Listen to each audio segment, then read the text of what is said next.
杨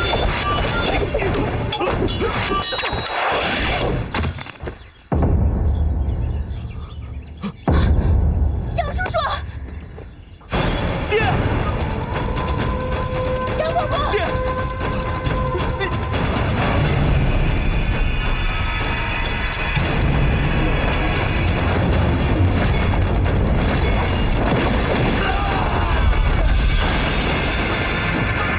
你多大事？阿弥陀佛，这里是佛门境，各位施主不要在此发生对峙。连你一起走！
师弟，怎么样？怎么了？杨叔，本王送给你的那个药囊带着了吗？对，师兄，你忍一下。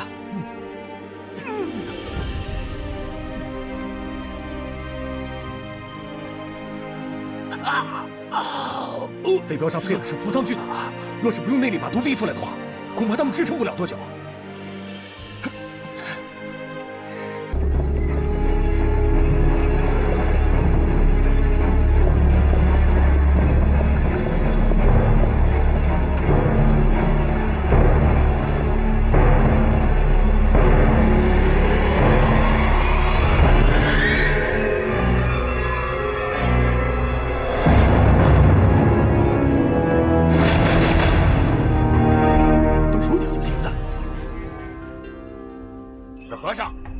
军饷拉过来，不然我杀了他。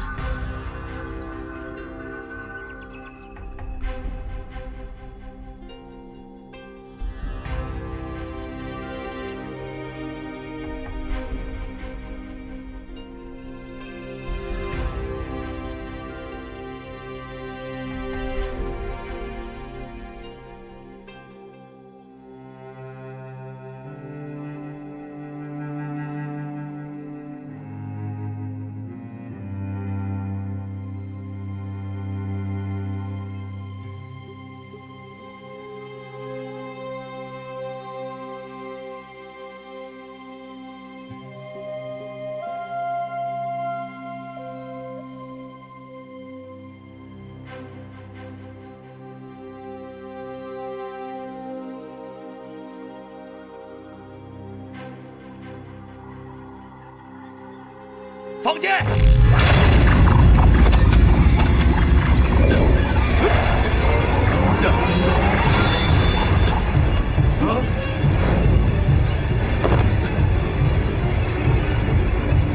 杀了他们！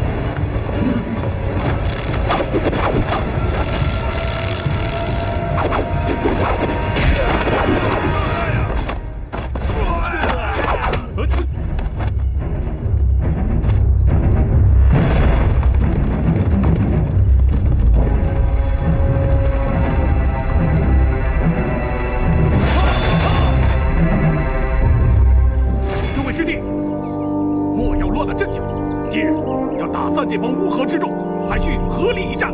好，杨树，替你幕虎师兄。是，大师兄。猛虎阵伺候。好。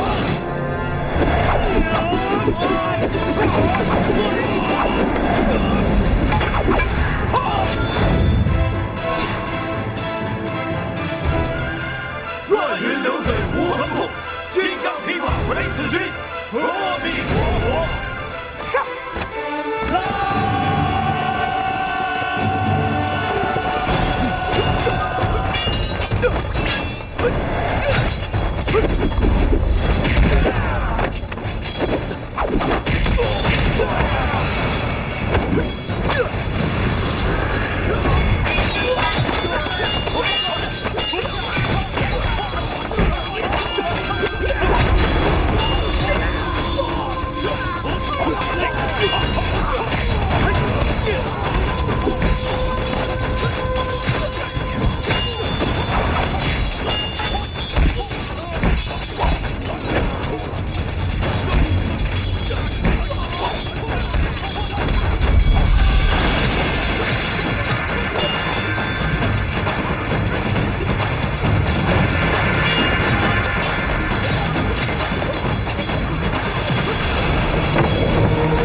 这是倭人使的忍术，把他救走了。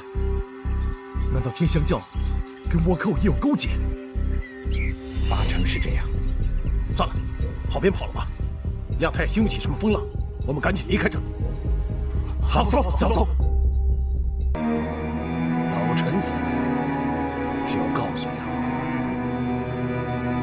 明年今天就是两位的忌日。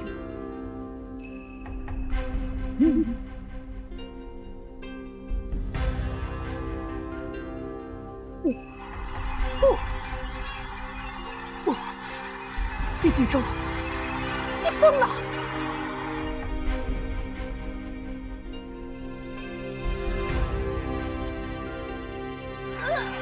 母后，母后，母后，母后！你，咱家伺候你多年，你对咱家照顾有加。今天咱家又亲自送你上路，让你早日跟贤弟团聚。你该杀哀家，你要弑君。杀了你，待会儿把皇上也杀了，然后咱家穿上龙袍，在太和殿坐在龙椅上，一统天下。可惜你们看不到了。你老子也喜，哀家看错了你。母后，放开朕！母后，母后！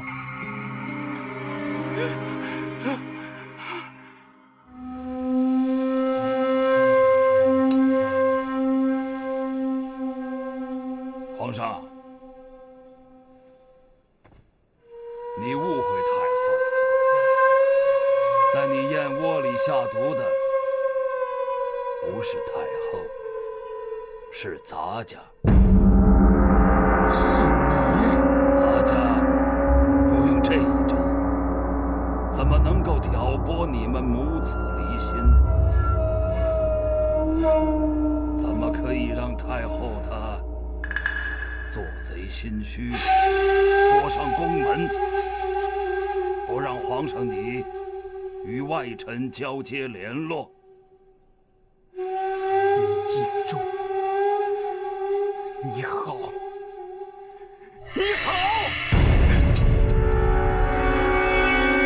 如果皇上临死之前能亲笔写一封传位诏书，让咱家在上面用过玉玺，那咱家会感激万分。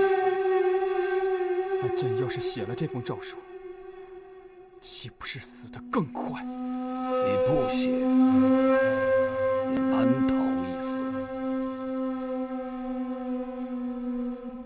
好，那你就杀了朕吧。咱家遵旨，动手。是。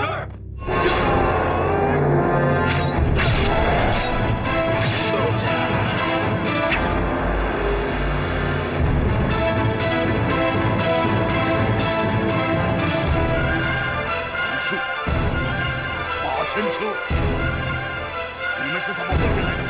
李锦州，你以为你的奸计没人知道吗？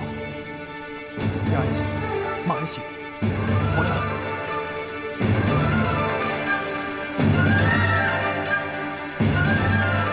杀！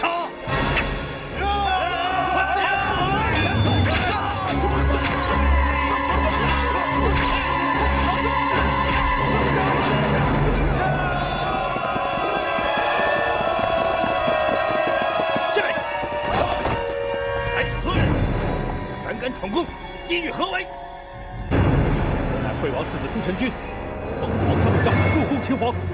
胡说！你明知朝廷侵犯，千岁有令，一百任何人等不得入宫。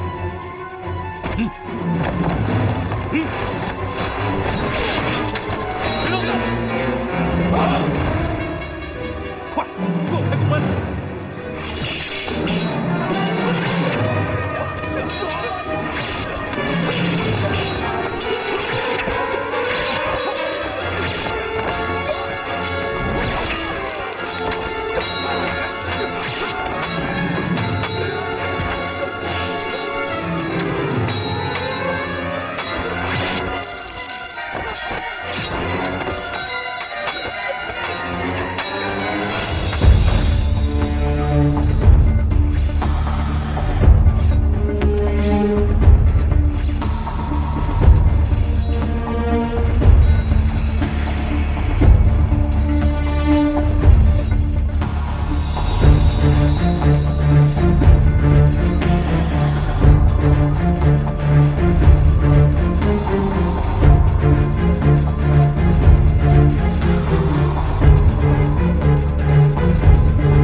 就算我的肉身倒下，我的心神也会护佑大明，不能让这片大好河山落在你们这帮乱臣贼子的手里。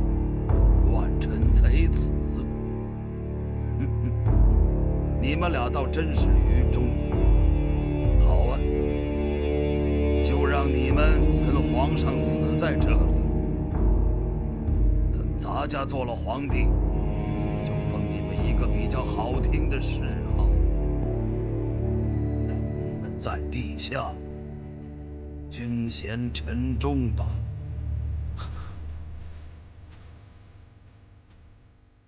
朕读过的佛经有人生在世，如处荆棘之中，心不动，人不妄动，不动则不生。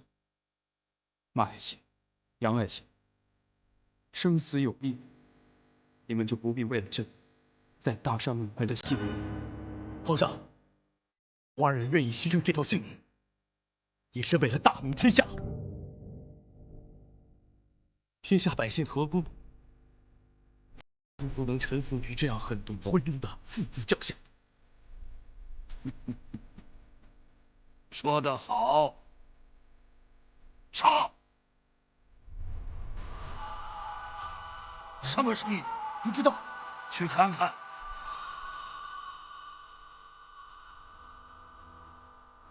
保护皇上！保护皇上！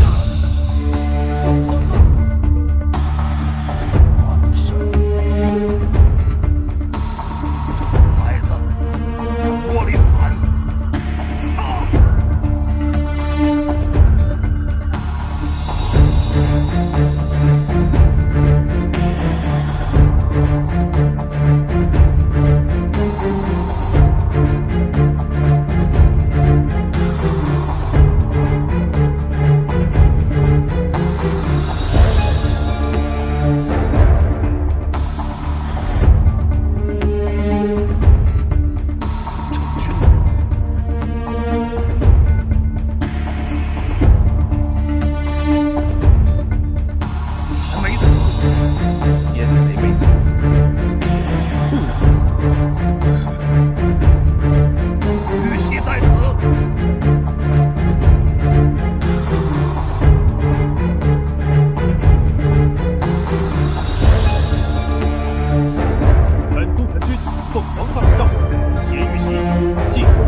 ！9000岁，你看清楚了，世子手上的玉玺才是真的，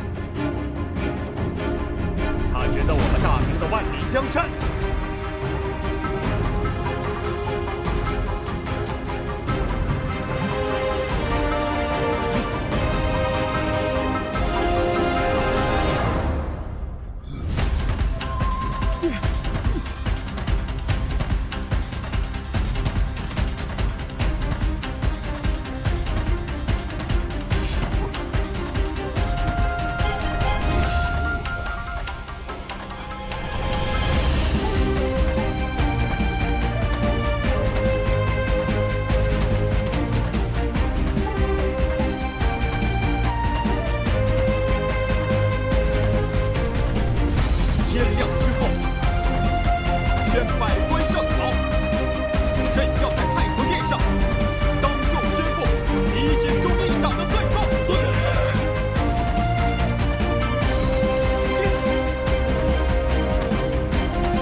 哭啊！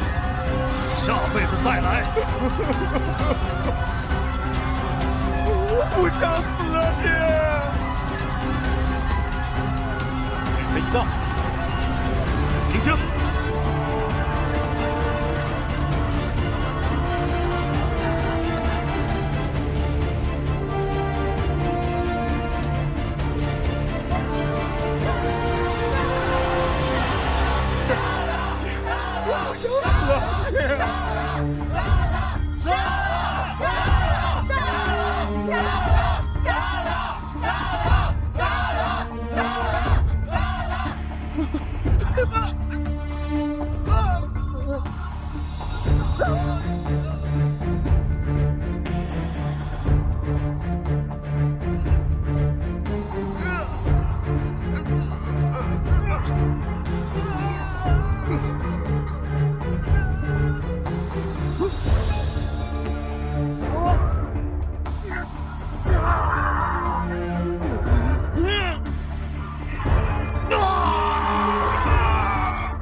去害我全家人，都给我等着！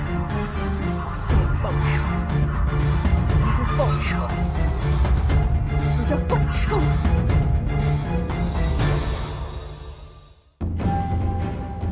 吾王万岁！万岁！万岁！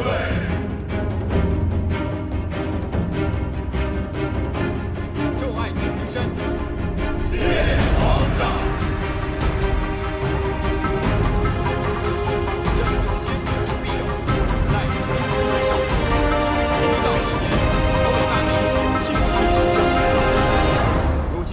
李景忠立党遗产，今日朝堂之上，朕要嘉奖诸位有功之臣：惠王世子朱神君，忠君爱民，虽屡遭陷害，却百折不回。现赤峰朱神君继任惠王，爱民其职，领导湖州卫骑部，修建灵气祠堂。臣朱守军领旨谢恩。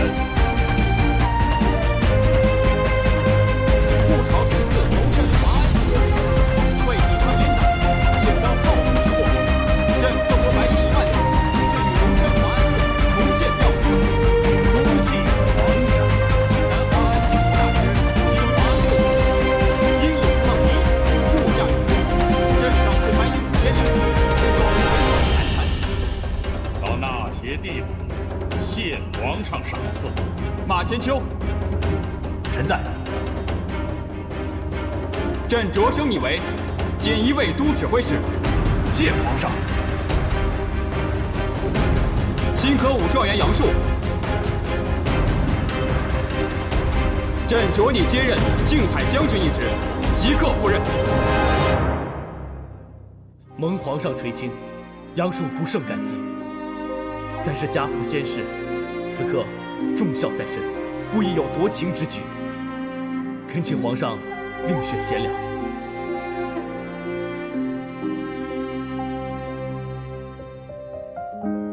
杨树，朕知道你父为大明而死，朕已昭告天下，表彰其义举，并赐予田庄2处，可教养杨家子孙，弘扬你杨家忠孝仁义之传统。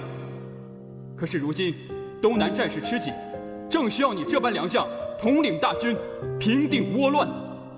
杨树自知阅历浅薄，不堪为大将之才。杨树斗胆向皇上保举谢天顺谢大人，他才是靖海将军的不二人选。恳请皇上让杨树回山中为家父守孝。既然杨爱卿一心想尽孝道，那朕便成全你。多谢皇上。谢爱卿，臣在。杨树既然一力推举你出山，你可愿督师洪州，带朕去平定倭乱？老臣愿望。好，明天朕就要听谢爱卿细数灭倭大计。退朝。吾皇万岁！万岁！万岁！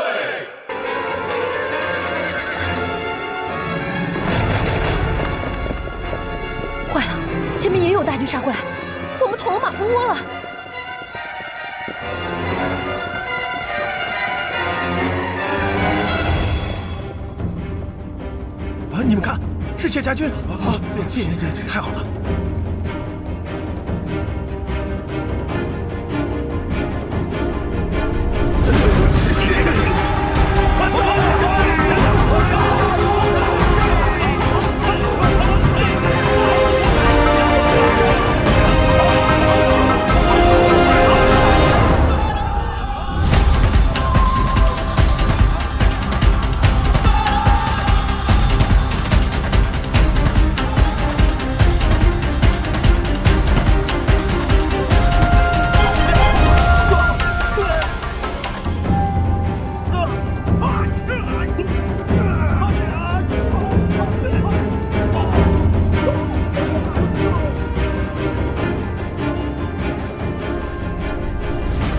杨树出其不意地成功刺杀了倭寇头领，在先后赶到的2路明军合围下，群龙无首的倭寇精锐部队纷纷溃败，终于被全歼。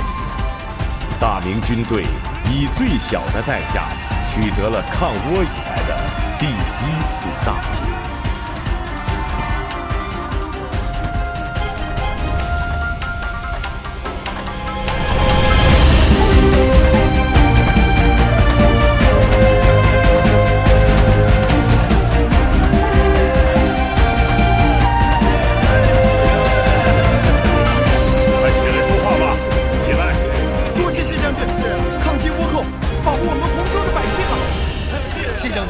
咱们跟倭寇打了这么多年仗，从来都没有像今天这样打得这么解气啊！是啊，将士们严重了，起来说话，起来说话吧！来，接鞭。还望将军能够继续留在洪州，城内的百姓都愿意追随谢将军。追随谢将军！追随谢将军！追随谢将军！追随谢将军！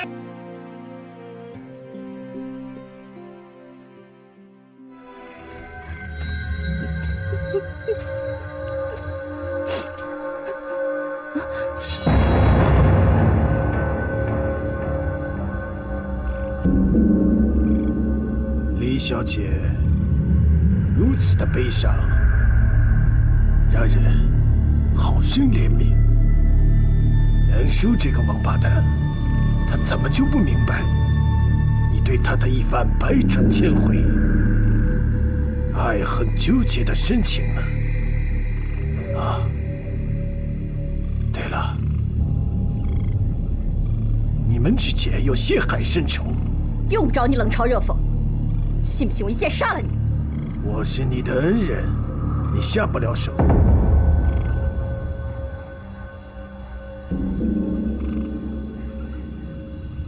我对你倾注的心血，你心里最明白。我3番5次的救你，给你权力，为你疗伤，还让你闭关修炼。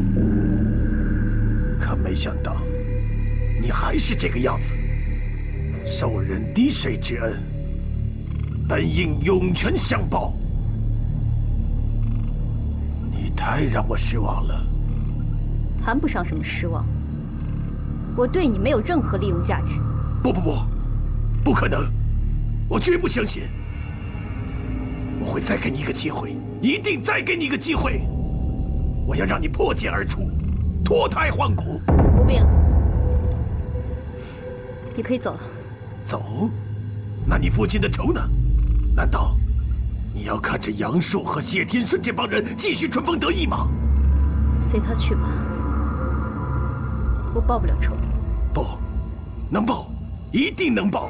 我这回到这儿来，就是要告诉你，我们一直要找的那个东西，现在已经有了线索。那批宝藏，肯定是被黄朝生动了手脚，挪了地方。我现在已经派人去追查，相信很快就会有结果。到那个时候，这些都已经不重要了。我不会再为报仇，更别提什么金银财宝而被你利用了。你错了。难道这一直以来，你只认为我是在利用你吗？那我再最后问你一次，你真的不再跟我合作了吗？你真的要离我而去了吗？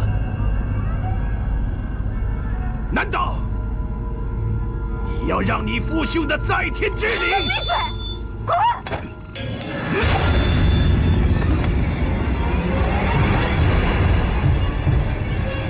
看来你是真的需要获得新生了，让他脱胎换骨。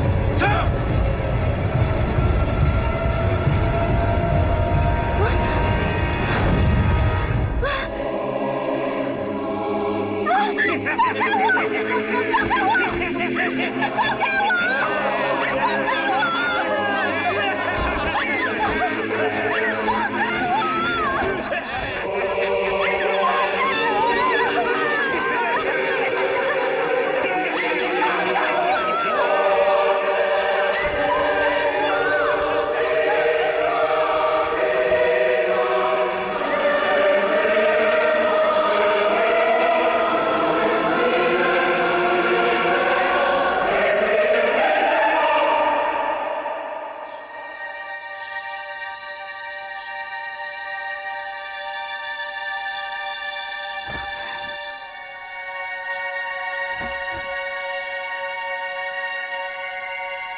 你醒了。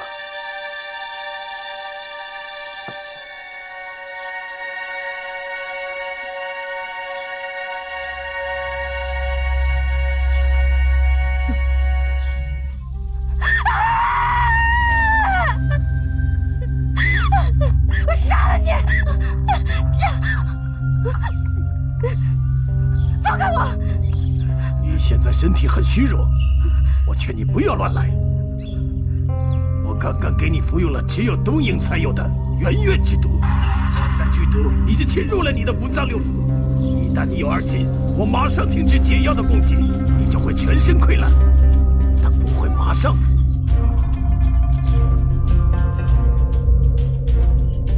你想尝试一下吗？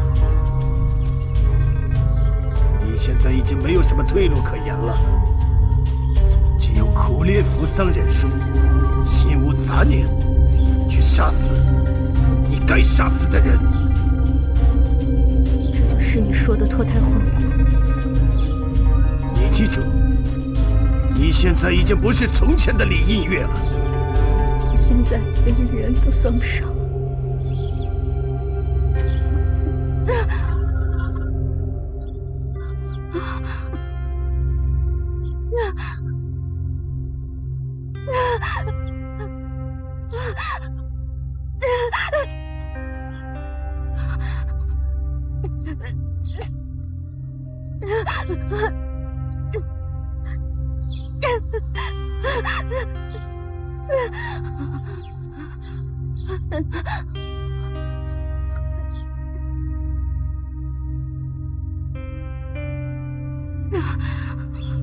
这是扶桑花制成的解药，只要你听话，我会定期给你服用。记住，从今天开始，我就是你的主人。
王君王，你就是忍者小池的徒弟了。你要苦练杀人技能，当然还要继续当你的天香圣女，随时听候吩咐。是。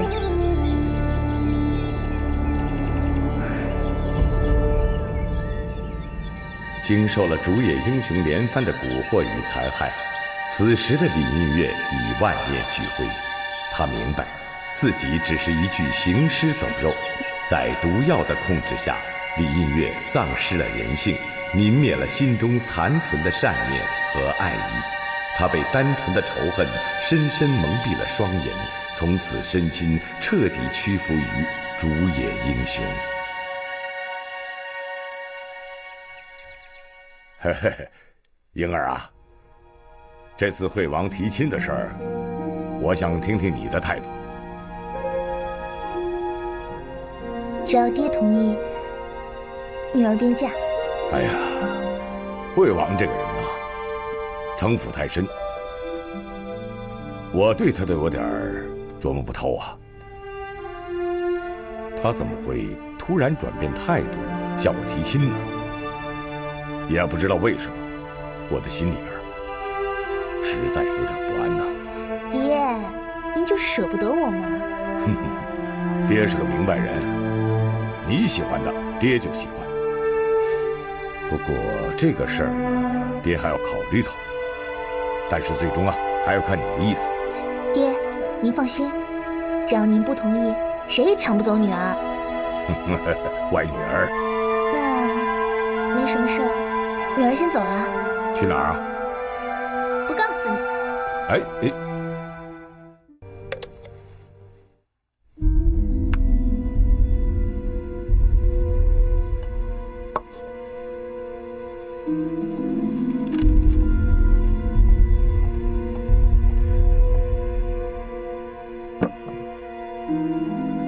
我看你还没睡，就自作主张给你煮了碗面。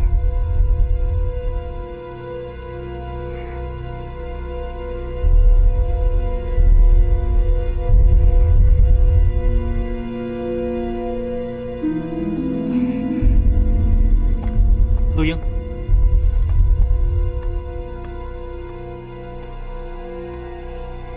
最近天香教和倭寇频繁滋事，我每天都睡得很晚。不过今天就不看了，我叫下人弄点酒来，你陪我喝一杯，就别走了。不行，时候不早了，我爹他要是知道了。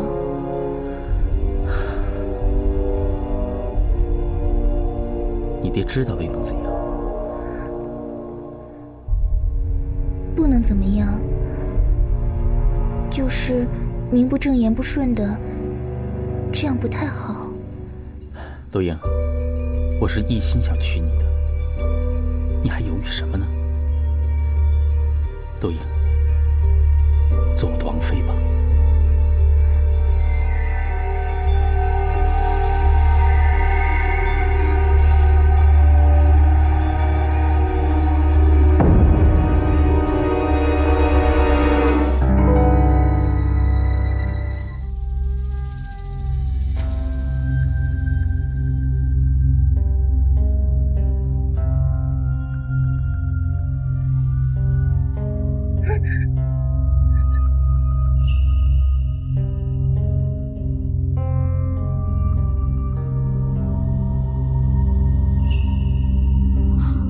陆英，喝口茶吧，醒醒酒。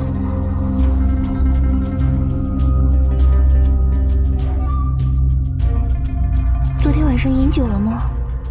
你忘了，咱们喝到3更呢。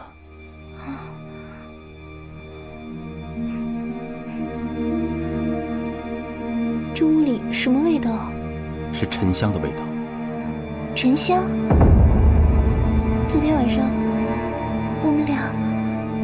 陆英，从今往后，我们俩就不分彼此了。可是我昨天晚上一夜未归，我爹他要是知道了……你爹那里，我已经派人去正式提亲了。事已至此，你爹也不会不顾你的幸福的。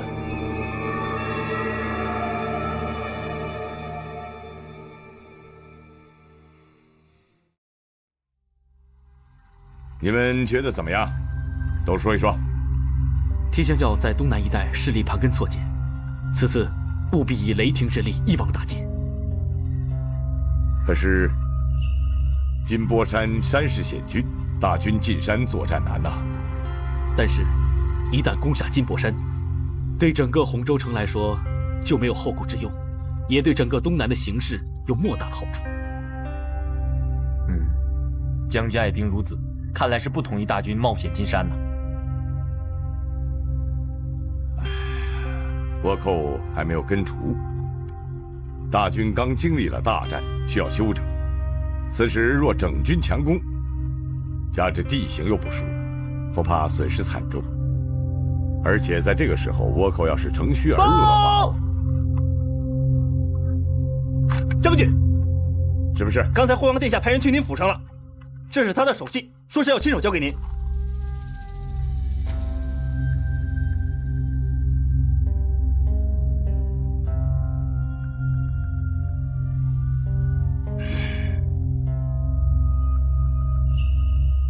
今天就议到这儿吧，你们先下去。是。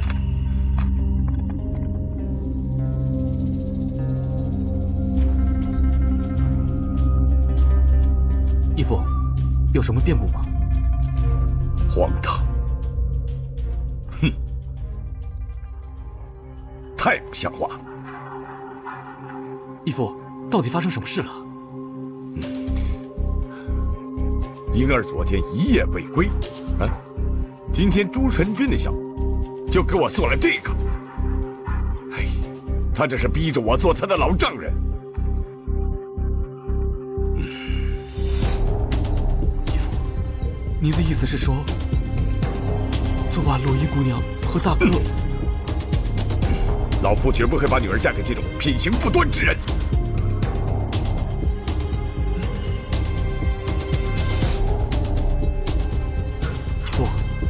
我大哥不是这样的人。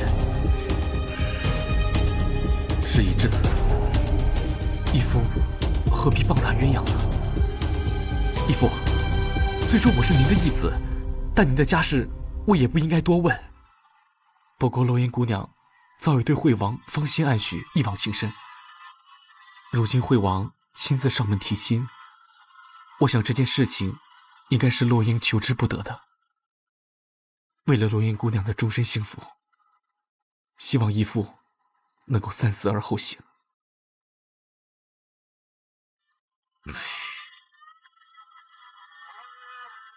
哎，来，把那个递给我。哎，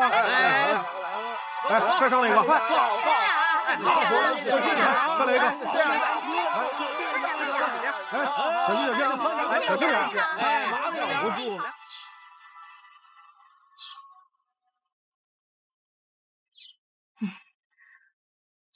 你个呆瓜懒鬼，今天怎么没有去教练场啊？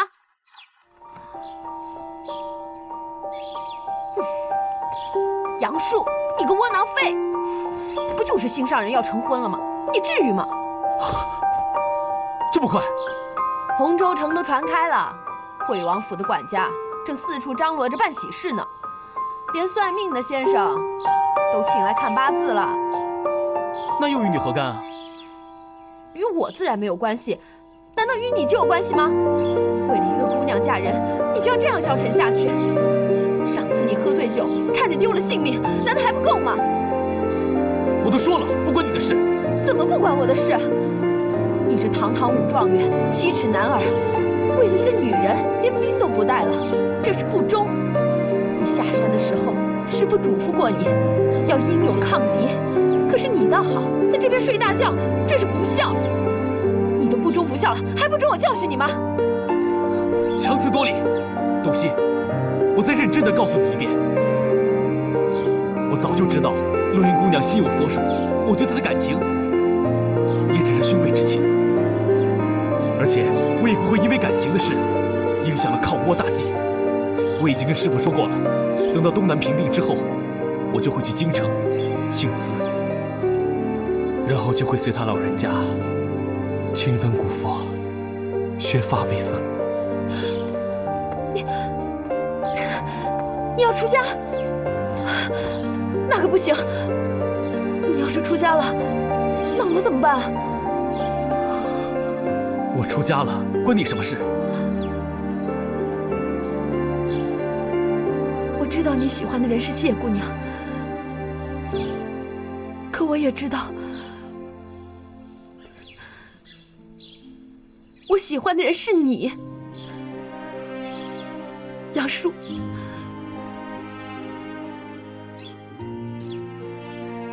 你就这么讨厌我吗？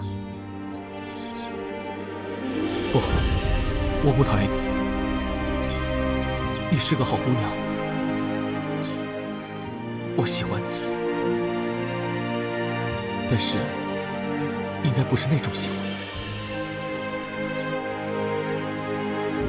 我知道你喜欢我，因为我是个不错的人。可你爱谢姑娘，哪怕她是一个错的人。那什么又是错呢？一味执着，自欺欺人，封闭自己的心，就是错。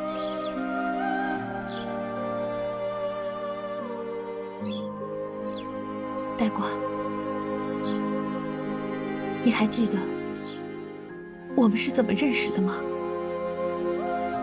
那个时候，我们一起被你师父关在南华庵的后院。就在那个时候，我就喜欢上你了。可你那时还不知道我是个女孩。你知道这世上拼了命都没办法拉回来的是什么吗？是走向那个人的一颗心。你知道这世上比他更不受控制的是什么吗？是走向那个人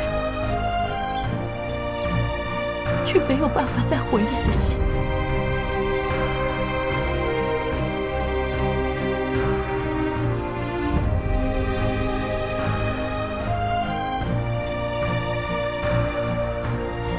多喜，你别说。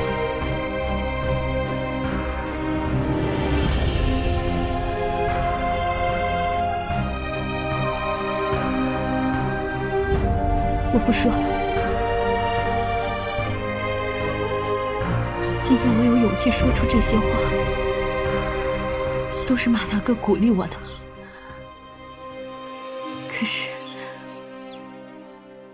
可是我好高兴。我会一直等。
也能找到他的那个坑，没有失望，没有失败，没有遗憾，永不落空。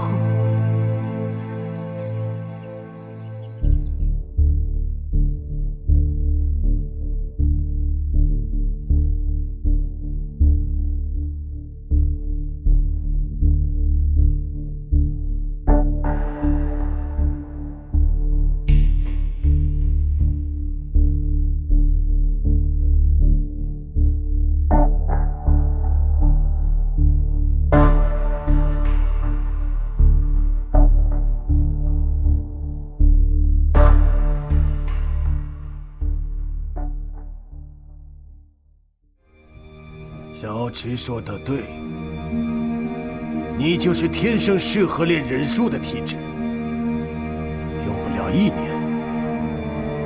你就会青出于蓝。谢谢主人夸奖，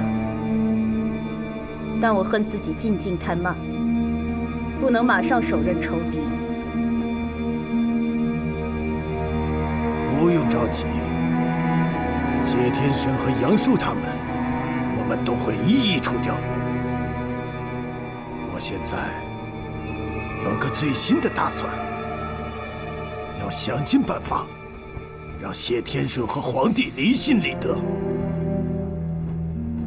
你们大明的人不是最爱勾心斗角吗？谢天顺在朝廷里一定有不少的敌人，更何况大将军领兵在外，最容易引起皇帝的猜疑和忌惮。如果我们利用好这一点，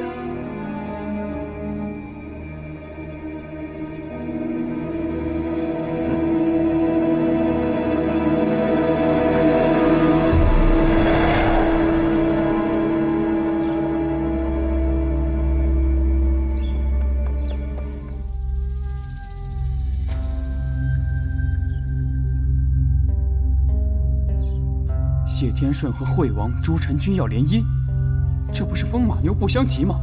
他们打的是什么算盘？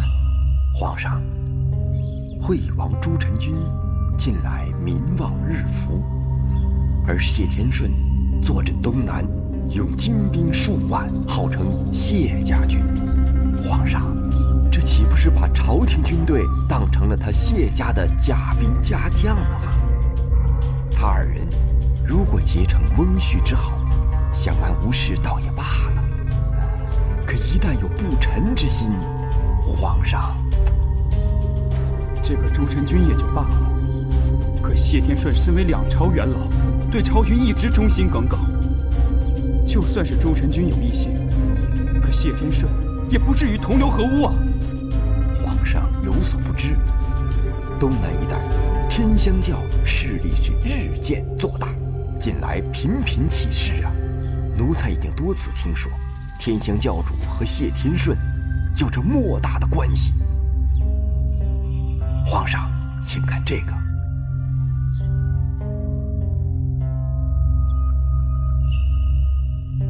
你是想说，这画像上的是谢天顺吗？是东厂的探子从一个天香教教徒的家中搜缴出来的。据说天香教徒每一户人家的神龛里啊，都秘密供奉着谢天顺的画像，还称他为天香教教主。这种画已经搜出了多幅。胡说八道！谢天顺在抗吴之初，不就是差点被天香教夺走了军饷，才引发了一场恶战吗？如果说他是天香教主的话，何必如此呢？皇上可别忘了，那场恶战可是武状元杨树打的。那时候谢天顺正在崖山前线，后来虽然腾出了手，可是并没有对天香教采取什么实质动作，而是按兵不动，不去清剿。皇上，您琢磨琢磨，谢天顺为什么放着天香教不去清剿呢？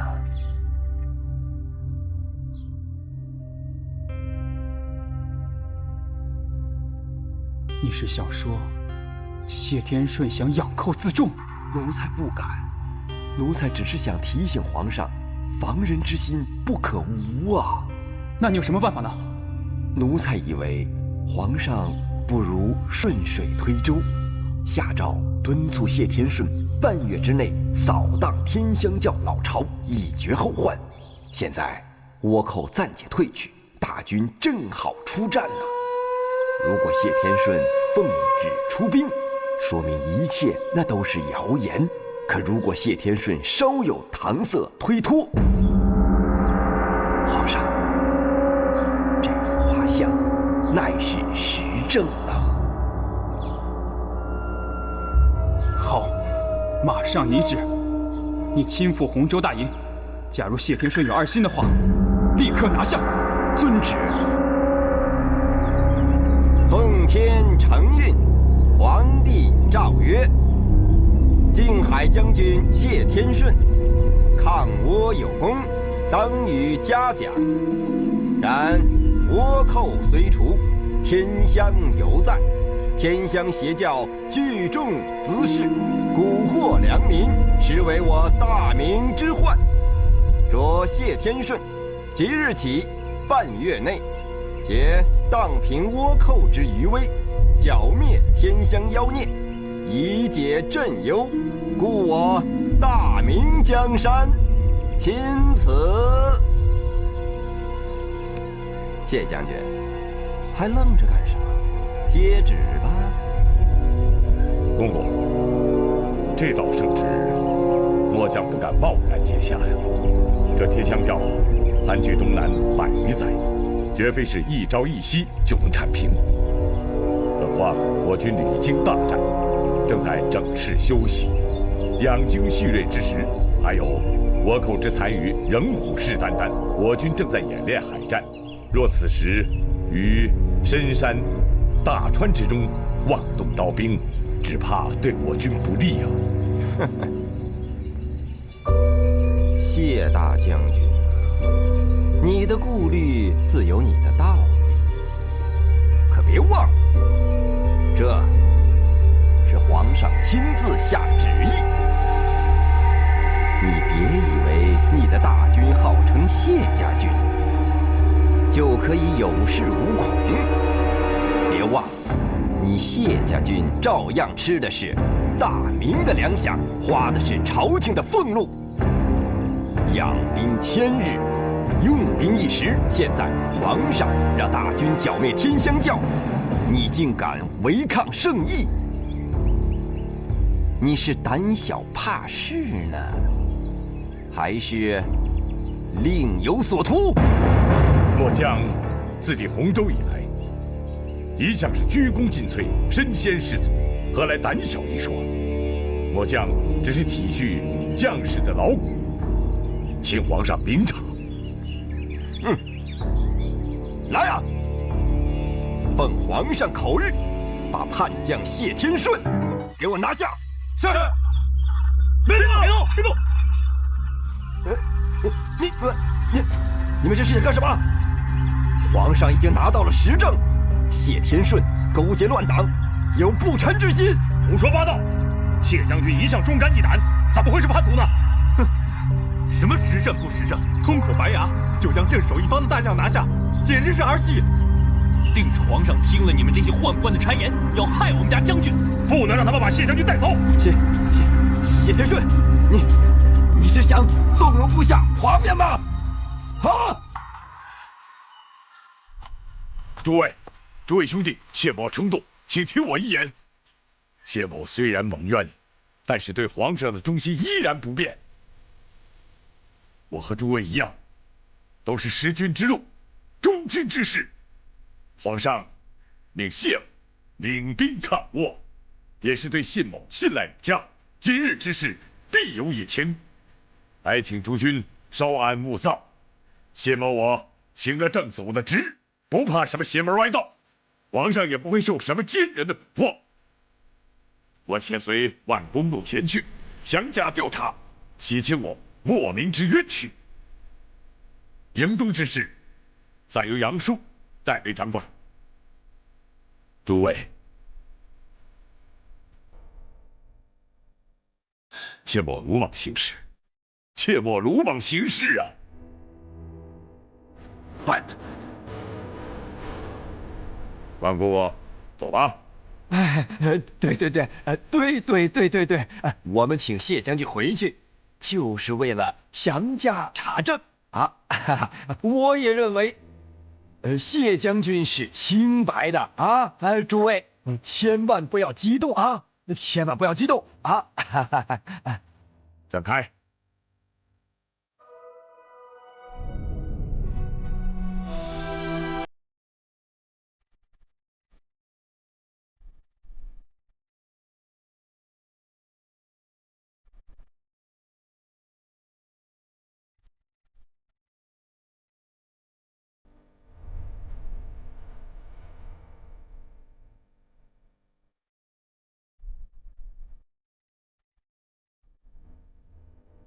来呀！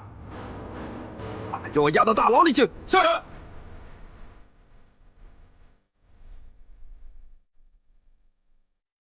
哼，什么谢家军，全是些个山贼草寇，心里只有他们将军，根本就没有皇上。回驿馆。杨大人，我们现在该怎么办？事发突然，我们大家都要冷静。传令各营紧闭寨门，并通知你们的属下，没有我的命令，不许任何人出营，否则军法处置。传令。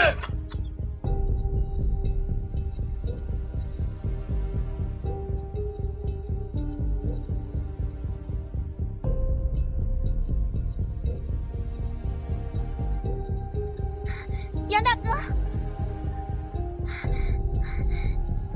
杨大哥，你一定要想想办法救救我爹啊！罗云姑娘，你别着急，一定会有办法的。谢将军他也是我的义父，我定会竭尽全力。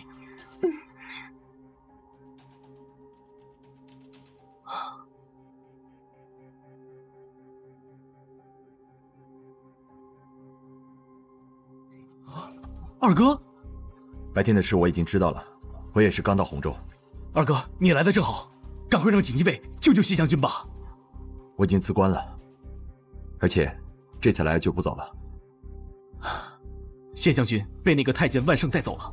二哥，你在朝廷多年，很多事情比我们都清楚，你想想我们现在应该做什么？这样，你去找惠王借钱，金银珠宝越多越好。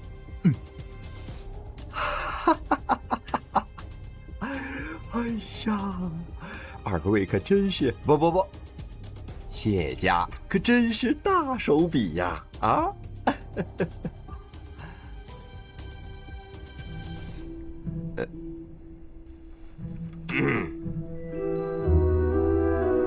谢将军一向英勇可嘉，忠心耿耿，我心里是清楚的。可皇上确实得到了东南来的密报，而且还有那幅搜出来的画像为证，这就足以说明谢天顺和天香教确有勾结呀！这八成是那些倭寇的离间之计，还望皇上跟公公明察。其实呢，皇上也是在犹豫之中。如果证据确凿，那谢天顺早就斩立决，头落地了。不过谢天顺现在虽然是身陷囹圄，可是吃得好，睡得好，也没有什么性命之虞。你们二位就放宽心吧。既然如此，我等待谢家老小几十口人谢过公公，还请公公指条明路。让我指条明路？好啊！你们知道，皇上现在最头疼的是什么？那就是东南的安危呀。下令囚禁谢天顺，那主要就是因为他对天香教的清教不利呀。若这个时候谢家军能够自告奋勇，一举端掉天香教的老巢，荡平邪教，那个时候，且不说谢天顺的冤屈马上可以昭雪，就凭这份功劳，啊，那都足够稳固谢家军在皇上心中的位置。怎么样？我这条明路值这些东西吧？啊！谢公公指点。杨将军到！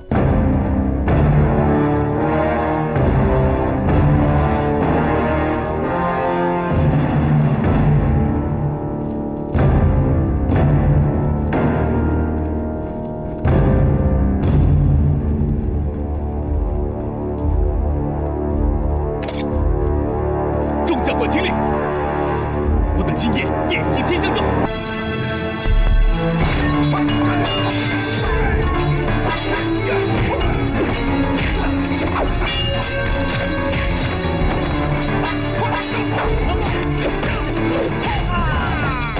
本想陷害谢天顺，是天香教的教主，这样我们就可以借皇帝老儿的手除掉这个眼中钉。可没想到杨树这个王八蛋半路杀出来捣乱，大意啊！我太大意了。看来此地不宜久留。不，你留下。难道主野大人要抛弃我吗？不是抛弃。我们虽然暂时要放弃金波山，但是你留下，会对我有更大的帮助。就像忍者，对武士一样有用。你不是普通的忍者，杨树，他不会轻易杀你。你必须要留下来，而且要坚持到最后，让他把你救走。为什么？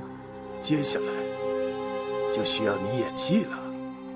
你会变成我在洪州城里最大的耳目，也是最关键时刻埋下的毒针，随时可以助我们东瀛取得最后的胜利。明白。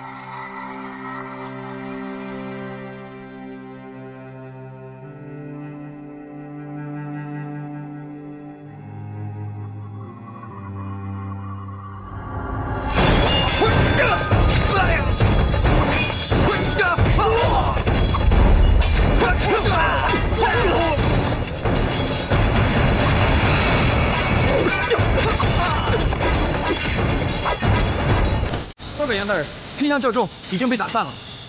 通知外面的兄弟，不要放纵一个。是。二哥，你守住寨门。好。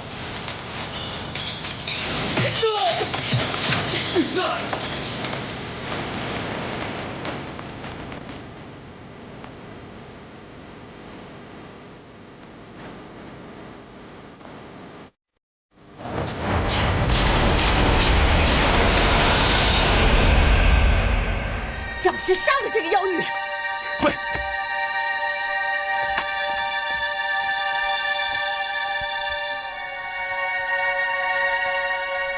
杨大哥，你是来救我的吗？救你？我是来捉妖的。我不是妖，是倭寇。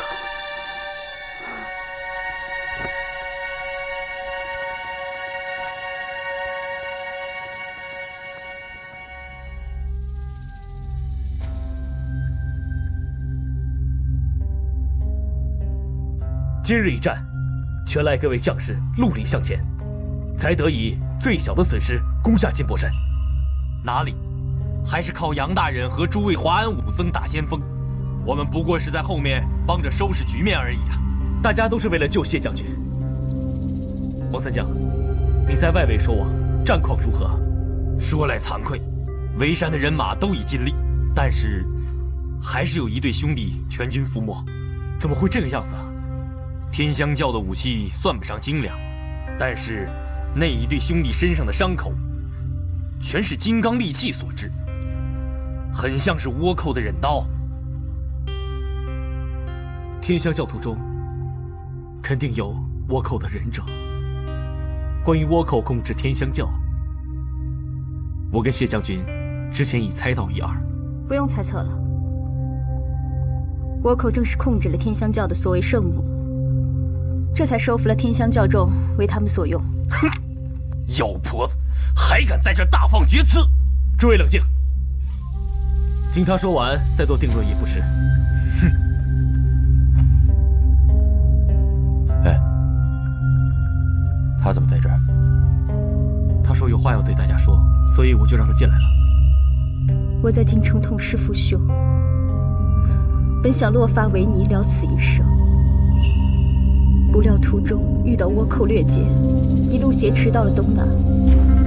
倭寇对天香教非常了解，知道天香教徒正在寻访圣母，不知为何恰与我形貌相似，于是倭寇便对我下了蛊，用迷药控制住我，将我扮作圣母转世，打入天香教，成为倭寇控制天香教的工具。恬不知耻，胡说八道！你是华夏子民，怎能为虎作伥，攻了倭人使唤？我又何曾想过为倭寇效命？但我实在是迫不得已啊！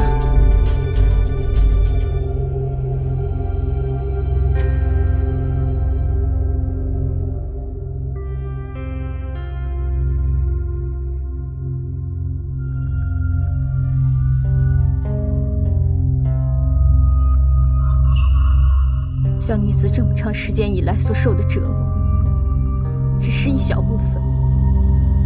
他们还用酷刑折磨我的身体，用迷药控制住我的头脑，令我生不如死。我只是一介弱女子，只能委曲求全。倭寇操控天香教闹事，我虽然是被药力所控制，但手里毕竟沾满了同胞的鲜血，到头来也难辞其咎。但小女子愿意尽一点绵薄之力，为众位分忧。我已将此间的前因后果做下详细笔录，以证明谢天顺将军之所以受到诬陷，全是倭寇捏造假证、挑拨离间的阴谋诡计。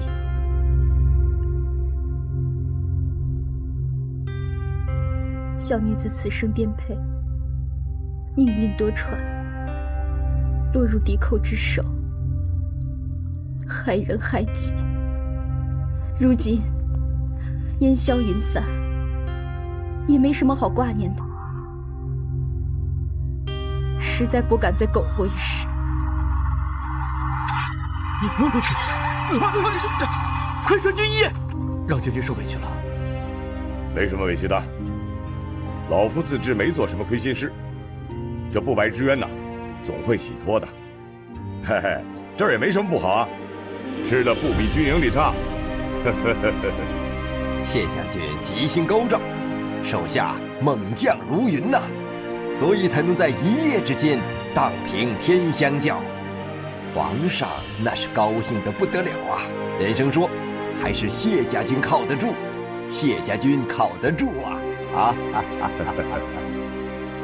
此次虽是虚惊一场，但是末将还是治兵不严呐，以至于攻势不利，平白的让皇上担忧。不，是末将的罪过呀！不，谢将军言重了，皇上对你那是知根知底呀。你的事情已经查清，那倭寇设计陷害，妖言惑众啊！现在冤案已经得到澄清了，皇上让你官复原职啊！还是皇上圣明啊！义父，如果谢家军没有了您，还叫谢家军吗？说得好，义父，走吧。好，走。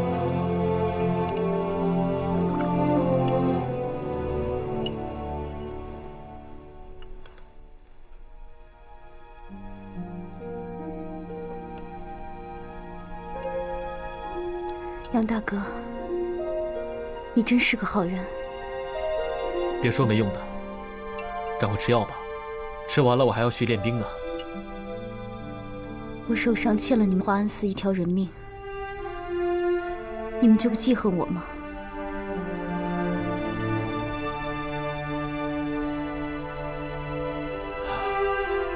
我没有师父那么高的修行，不过我知道，记恨是没有用的。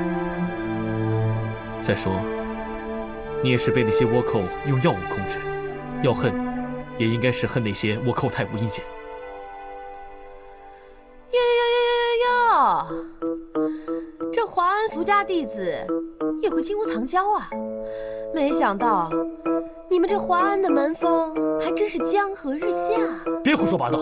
不管怎么说，李姑娘也为救谢将军出了一份力，如果没有她的话，谢家军也无从安宁。哦，还救了谢将军是吧？那也应该是谢洛英来喂药啊，关你杨树什么事啊？喂，你是不是有点无理取闹啊？谁无理取闹了？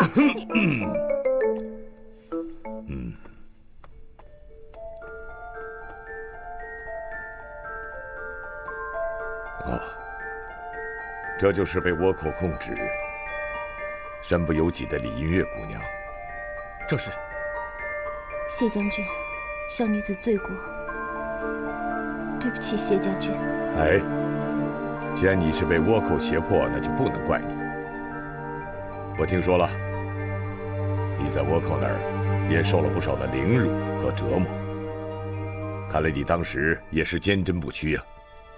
坚贞？哼，那我怎么没见他真的去死啊？你少说两句行不行啊？因为李姑娘你，我谢天顺和我麾下众将啊，才明白几件事情。其一，倭寇实在是防不胜防，永远不能掉以轻心。其二，只要我大明将士上下齐心，倭寇必将失败。其三，我谢家军就算是没有我谢天顺，也一样是虎狼之师。义父何出此言啊？谢家军永远是您的谢家军。此言差矣。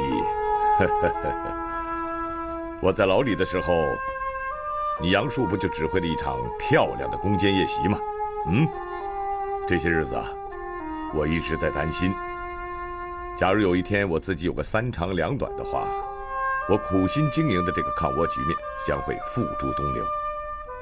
现在看来啊，就算真的有一天我不在了，义父正当壮年，不必多虑。况且经此一劫，谢家军上下更会同仇敌忾。我自然是一心抗倭呀，可是我谢家军现在是声威日隆，这对老夫来说啊，未必是件好事情。这次皇上不就听信了谣言吗？的确是对我敲响了警钟啊。因此呢，我识君之路，忠君之事，抗倭保民乃是我的本分。不管是谢天顺也好，还是其他人也好，只要他能领兵抗倭，守土安民，他就是好男儿、好汉子。保护将军，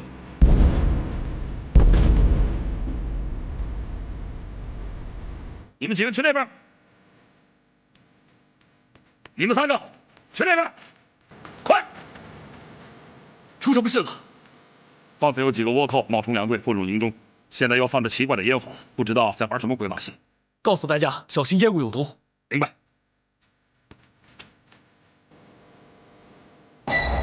调虎离山，不好！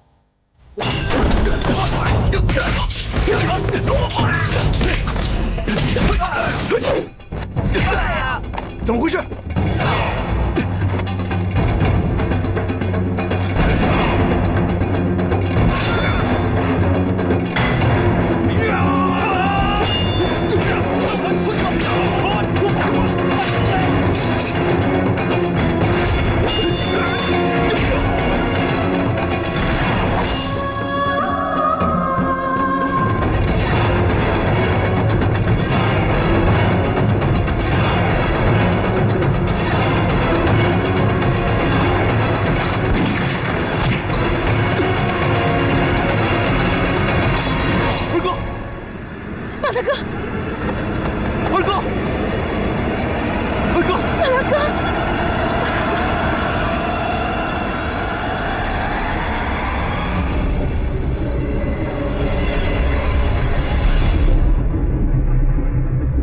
将军，你可是洪州大营最好的大夫，可别说你不行啊！这是东营火枪的贯穿伤，实在不是普通的医药能够治愈的外伤。我已经尽力了，后面就看他的身体能不能抵住这一劫了。那我们也不能眼睁睁地看着他。眼下只能替他多多祈福，希望他吉人自有天相。去吧，去吧。是。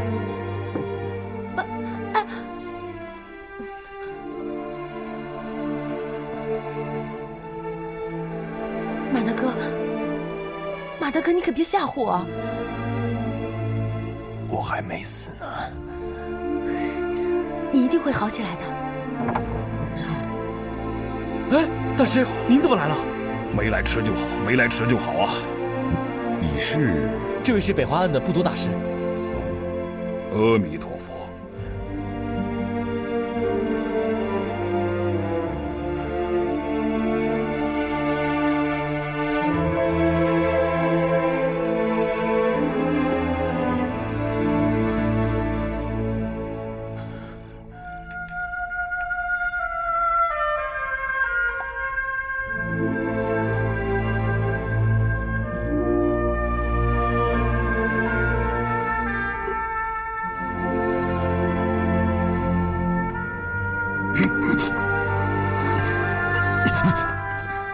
大和尚到底会不会治病啊？本来他还有气的，被你这么一治，都快治死了。你懂什么？我不把周边的腐肉烧掉，他真的会死的。火烧腐肉，强行止疮，这莫不是大内的生肌去腐散？大内，差不多吧。不过，经过我多年改良，这药效没那么霸道了。师傅，你好生面熟啊，我们好像在哪儿见过。阿弥陀佛，将军认错人了吧？不会，你手里有大内的秘药，肯定不是一般人，老夫不会认错的。不瞒将军，贫僧皈依之前，俗家姓冯。冯？嗯。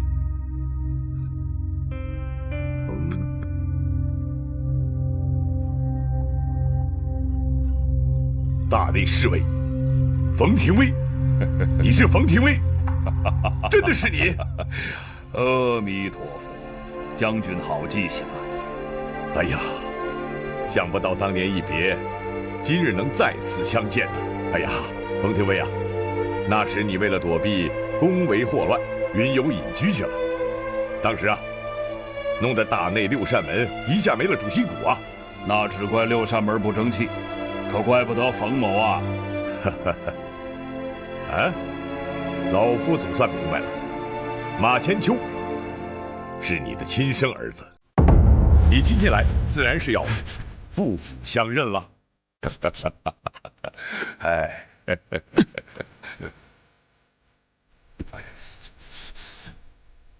儿子，没事没事啊，没事。那天在龙山华安寺一见，嘿，家传的武功，我一眼就认出来了。可是当时游移之余没有相认。哎，我们父子离散多年了，音信全无。后来啊，我到京城去找他，嘿，这小子居然辞官到同州，所以我只好禀明了方丈，一路南下来寻访他。好，好啊，真是天意呀！二哥，妈，大和尚，冯叔叔，把他跟他到底。淤血尽出，这是个好兆头。往后啊，就看这小子自己的了啊！没事儿啊。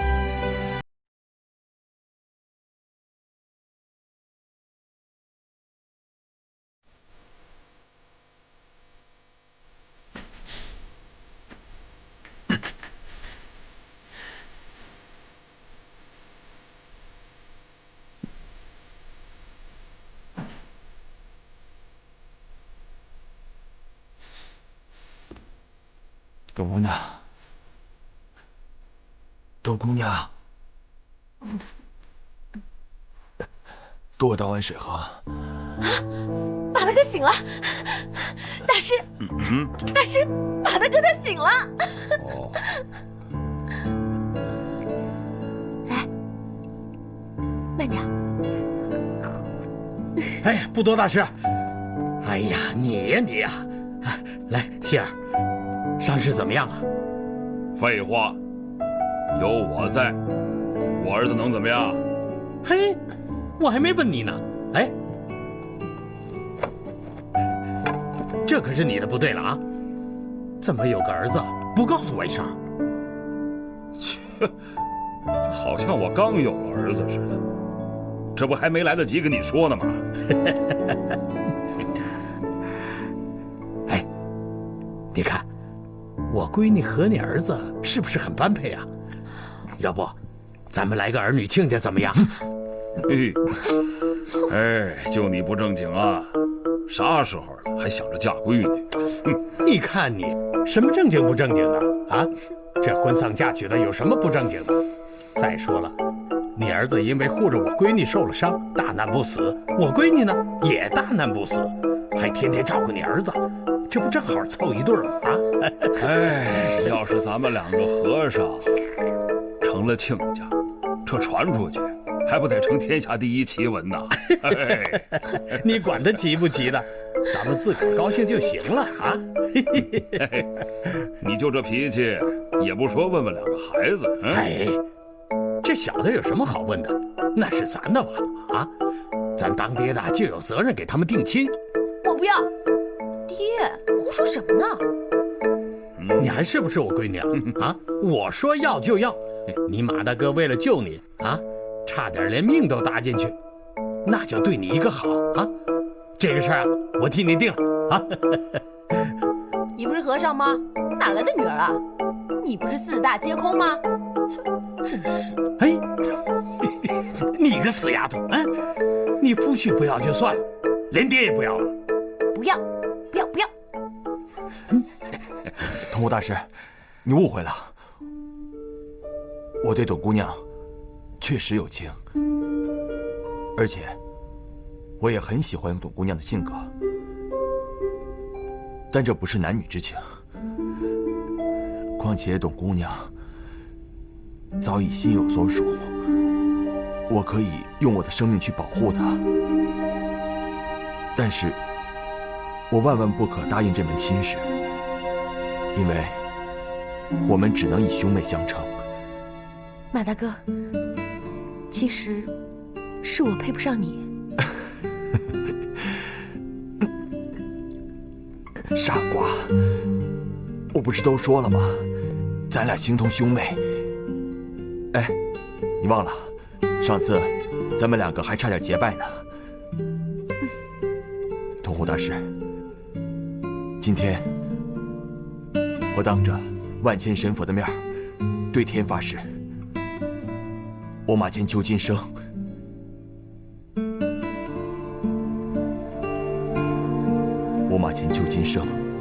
只把董熙当做自己的亲妹子，永远保护她。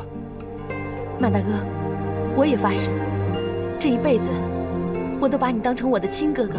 不，这那个四大皆空啊！四大皆空，什么四大皆空？哎，我有话说。哎呀，这个老公家，你听我说，他们俩确实是。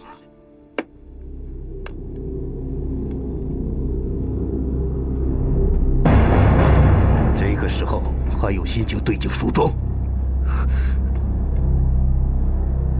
师傅，这里危险，你赶快走。我能够进来，自然能够出去。竹叶君有命令给你，并让我给你带来扶桑花的药丸。主人没有放弃我，那怎么会派忍者来杀我？你误会了，刺杀你的人是我，打伤马千秋的人也是我。刺杀你是为了让你更加安全。以杨树和谢天顺的聪明，看到你被忍者刺杀，而且还差点被灭了口，才会真正相信你不是我们的人。自从杨树和谢天顺到了洪州以后，我们遭受了一连串的失败。现在是我们卧薪尝胆的时候。竹野君的计划是让你暂时留在杨树和谢天顺身边，牢牢地盯在这里。那我的任务是什么？下个月是南北华安5年1度的比武盛会，你必须要借此机会进入南华安，不管用什么样的手段。南华安？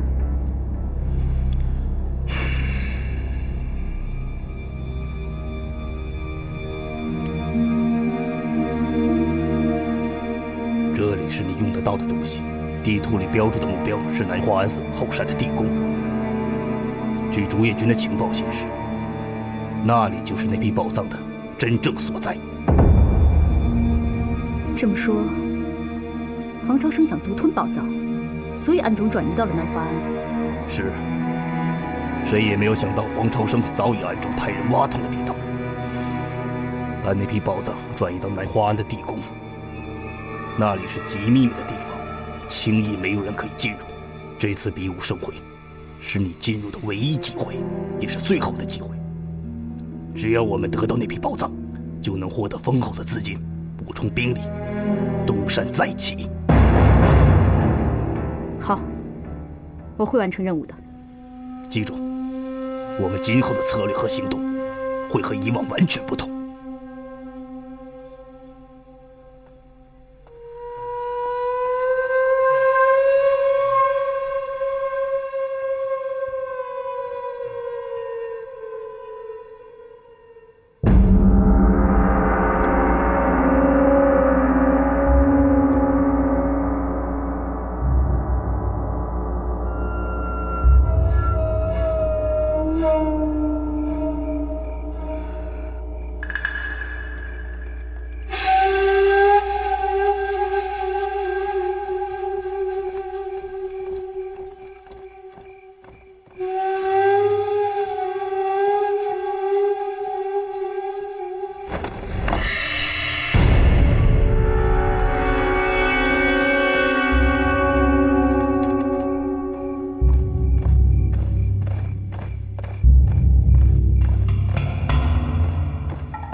这是昨天新梅大师派人送的信，信中让我敦促你们处理好洪州城的事务之后，尽快回到南华庵。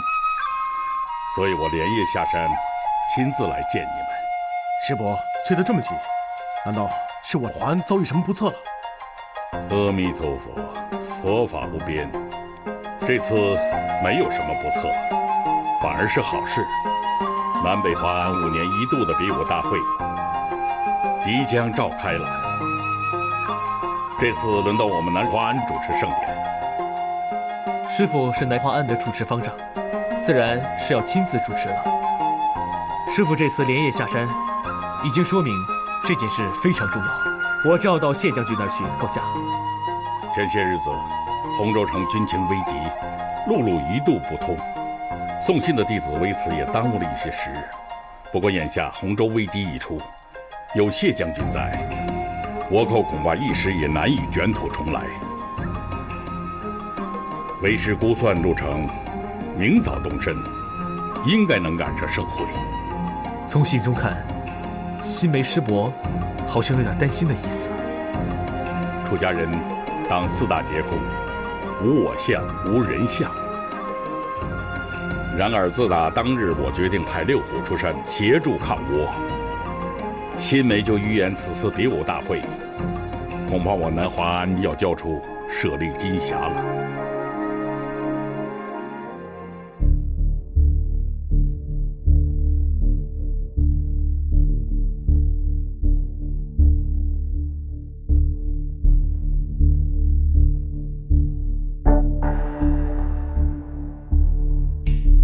师父，我们几个虽然愚钝，但依然赢了上届的比武。师伯为什么不相信我们能够再次胜出呢？5年前，单论拳脚，你们真的胜了北华庵罗汉堂、日月星3罗汉吗？我是输给了净心和尚的须弥山掌，可是大师兄的怀心腿不也没输给他们，不是吗？金虎勉强能和净月打个平手，却未必赢得了近日的大霹雳手。5年前那次大会，拳脚兵刃阵法，我南华庵是靠后2项才勉强获胜，赢得了供奉舍利金匣的机会。武学修行一途，如逆水行舟，不进则退。所以你们新梅师伯才会有如此顾虑。听说上次比武之后，罗汉堂新勇大师这几年奋发图强，闭关苦修，一心指望在本次大会上重振北环的威名。反观我们南环，俗世缠身，南北奔走，恐怕用在武艺修行上的时间尚不及人家的30%，何况……你倒是跟这儿的各位好好交代一下，你鬼鬼祟祟的到这儿干什么？我就是随便走走。随便走走，随便走走能走到这儿来吗？说，你到底什么目的？随便走走怎么就不能走到这儿来？那你是干什么来的？难道你是从天上飞下来的不成？你，看我不杀了你！东西，冷静点，没看到师傅在这儿的吗？这么没有规矩。就是这么没规矩。你，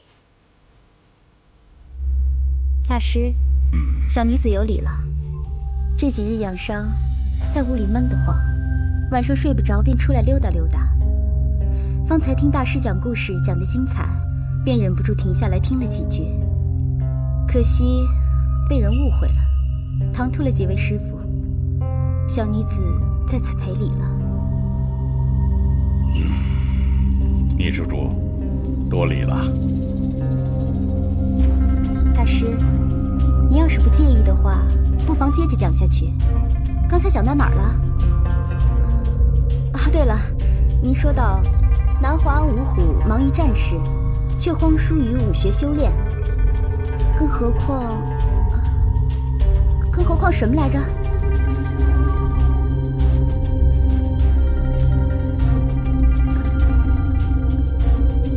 杨大哥，我说错什么了吗？更何况孟虎已死，猛虎镇不复旧观。原来仇恨这东西，方内方外皆一样。当日小女子被倭寇下蛊控制，断送了木虎大师的性命，全赖诸位胸怀宽广，不计前嫌，还助映月脱离倭寇魔掌，大恩大德，映月心里自是感激不尽。然而，映月本以为能重获新生，